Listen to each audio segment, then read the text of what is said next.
Hello गाईस, आज आपण बनवणार आहे सोयाबीनची बिर्याणी. तर सोयाबीन टाकलेले आहेत पाण्यात भिजायसाठी. आता चिरून घेतलेला आहे कांदा, टोमॅटो, कोथिंबीर आणि अद्रक लसूणची पेस्ट आणि आपला राईस बी बघा असा शिजवून घेतलेला आहे.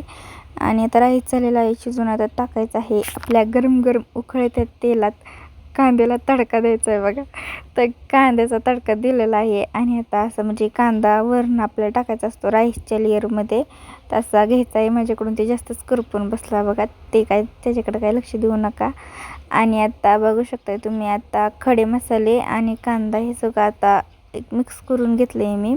आणि त्याच्यामध्ये टाकायचं आहे टमॅटो आणि घरचा जो मसाला असतो तो टाकायचा आणि बिर्याणी मसाला असतो ता, हळदी वगैरे मीठ हे सगळं टाकून घ्यायचं आहे.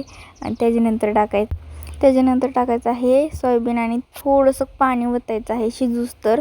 आणि शिजून झालं बघा असं एकदम सुकं करायचं आहे. आणि त्याच्यानंतर राईसचा लेअर टाकायचा आहे. आणि त्याच्यानंतर आपण कलर टाकणार आहे. तर कलर बी वरनं द्यायचा आहे टाकून. त्याच्यानंतर कांदा जे आपण तेलात तळला होता त्या कांदा, कोथिंबीर आणि परत सोयाबीनची भाजी केली होती आपण ती टाकायची आहे. परत दुसरा लेअर टाकायचा आहे. त्याच्यानंतर परत कलर टाकायचा आहे. परत कोथिंबीर आणि कांदा ते टाकायचं आहे.